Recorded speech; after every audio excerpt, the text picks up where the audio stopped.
Kakinada collectorate వద్ద 7 రోజులుగా చేనేత కార్మికులు రీలే నిరాహార దీక్ష చేస్తున్నారు. ఎన్నికల్లో ఇచ్చిన హామీల ప్రకారం ప్రభుత్వ చేనేత సహకారం సంఘాలకు 230 కోట్ల రూపాయలు బకాయిలు తక్షణమే చెల్లించాలని ఆందోళన చేశారు. సహకార సంఘాల వద్ద ఉన్న నిల్వలను ఆప్కో పూర్తిగా కొనుగోలు చేయాలని డిమాండ్ చేశారు.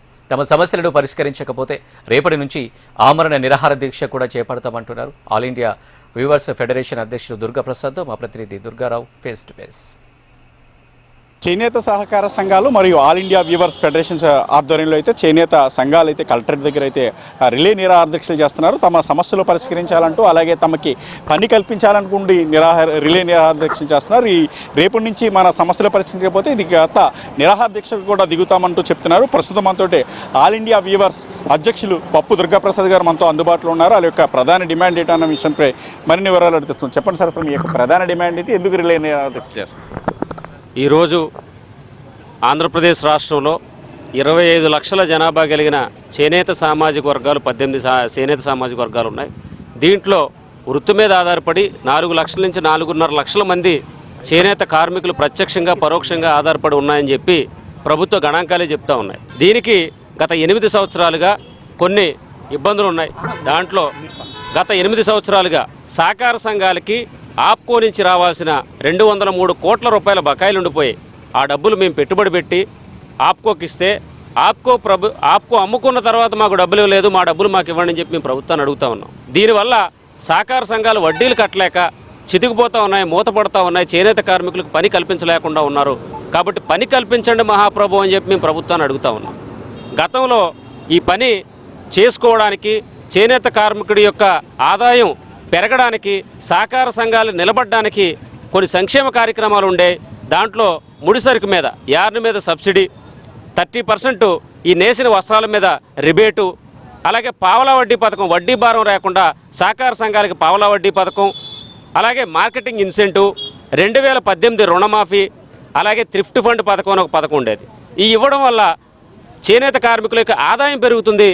అవి మీరు పునరుద్ధరించండి అని చెప్పి మేము అడుగుతూ ఉంటే దాని మీద కూడా ప్రభుత్వం దృష్టి పెట్టట్లేదు. అలాగే గతంలో ఏదైతే ఈ సహకార సంఘాల దగ్గర ఉన్న నిల్వలు ఉన్నాయో ఆ నిల్వలన్నీ కొనుగోలు చేయండి, వెంటనే దానికి చెల్లింపులు చేయండి, మళ్ళీ ముడిసరికిచ్చి చేనేత కార్మికులకు పని కల్పించండి అని చెప్పి మేము అడుగుతూ ఉన్నాం.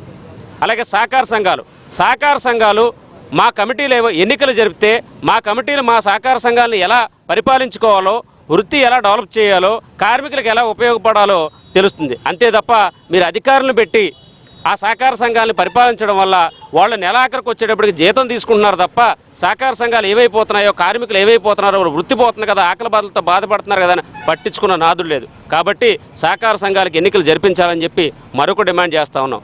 అలాగే ఇవన్నీ చేయడానికి బడ్జెట్లో మీరు ఒక న్యాయమైన బడ్జెట్ కేటాయిస్తే మాకు న్యాయం జరిగేది. 1000 కోట్లు కావాల్సిన మా రంగానికి 150 కోట్లు ఇచ్చి మళ్ళీ దాంట్లో 100 కోట్లు మీరు వేరే దానికి వాడుకుంటూ ఉన్నారు. దానివల్ల మా చేనేత రంగానికి అన్యాయం జరిగింది. ఆ బడ్జెట్ను పునరుద్ధరించి 1000 కోట్లు బడ్జెట్ ఇవ్వమని చెప్పి మేము అడుగుతా ఉన్నాం. మీరు ఎన్నికల్లో హామీ ఇచ్చారు, ఎలక్షన్ హామీ నిలబెట్టుకోమని మేము అడగట్లా, అది మీ ఇష్టం. 25,000 రూపాయల నేతన్న భరోసా ఇచ్చారు. గత వైసీపీ ప్రభుత్వం 24,000 ఇస్తుంది, పథకాలన్నీ రద్దు చేసింది. మేము వస్తే 25,000 ఇస్తాం, పథకాలన్నీ పునరుద్ధరిస్తామన్నారు. మీరు 24,000 ఇవ్వలేదు, పథకాలు పునరుద్ధరించలేదు. ఉన్నది పోయింది, ఉంచుకున్నది పోయింది. ఇదంతా కూడా నిర్వీర్యం అవ్వడానికి, చేనేత రంగాన్ని నిర్లక్ష్యం చేయడానికి, ఈ రంగం భ్రష్టు పట్టుకుపోవడానికి, ఈరోజు చేనేత కార్మికులు ఆకలి బాధలతో బాధపడడానికి ప్రధానమైన కారణం ఆప్కో ఎండీగా, హ్యాండ్లూమ్ కమిషనర్గా ఎవరైతే ఐఏఎస్ అధికారి రేఖారాణి ఉందో ఆవిడే ప్రధాన కారణం. మాకు ఆవిడ వద్దు మహాప్రభు, బదిలీ చేయండి అని చెప్పి అడుగుతూ ఉంటే ఆవిడ మీద మీకున్న ప్రేమ ఏంటో కూడా మాకు అర్థం కావట్లా. మీకు నచ్చిన ఇంకో అధికారిని పెట్టండి, మాకు ఆవిడ వద్దు అని చెప్పి చెప్తా ఉన్నాం. ఈ డిమాండ్లతో మేము 13వ తారీఖు నుంచి ఈ రోజు వరకు రిలే నిరాహార దీక్షలో కూర్చున్నాం. ఈరోజు సాయంత్రం 3 గంటల లోపు ప్రభుత్వం స్పందించకపోతే మేము ఆమరణ నిరాహార దీక్షకి వెళ్తామని చెప్పి ప్రభుత్వానికి చెప్పున్నాం. ఖచ్చితంగా రేపటి నుంచి ఆమరణ నిరాహార దీక్ష చేస్తాం. రేఖారాణి గారిని ఎందుకు బదిలీ చేయాలన్నారు? ఆవిడ చేనేత మీద అవగాహన లేకపోతే మరే ఇతర కారణాలు చేత? రేఖారాణి గారికి చేనేత మీద అవగాహన లేదు, రేఖారాణి గారికి చేనేత మీద అభిమానం లేదు. ఆవిడికి మిల్లుల మీద అభిమానం ఉంది, జూట్ మిల్లుల మీద అభిమానం ఉంది. ఎందుకంటే మిల్లుల మీద తయారైన వస్త్రాల మీద అయితే ఆవిడ కమిషన్లు వస్తాయి. కాబట్టి ఆవిడ మిల్లుల మీద తయారైన వస్త్రాలనే ప్రోత్సహిస్తుంది, చేనేతను చంపేస్తుంది. కాబట్టి అలాంటి అధికారం మాకొద్దు. గతంలో కొంతమంది అధికారులు ఉన్నారు, వాళ్ళు మేము మెచ్చుకుంటాం. నాయక్ గారు కానివ్వండి, సిసోడియా కానివ్వండి, వీళ్ళందరూ కూడా చేనేతను ఎంతో కొంత డెవలప్ చేయాలని చెప్పి వాళ్ళు మా వెంట పడతా ఉండేవారు. ఇప్పుడు వచ్చిన తర్వాత ఎక్కడ చేనేతలకు అన్యాయం చేయాలో మొదలుపెట్టిన మొట్టమొదటి వ్యక్తి ఆవిడే. కాబట్టి ఆవిడ మాకు వద్దని చెప్పి మేము అడుగుతా ఉన్నాం.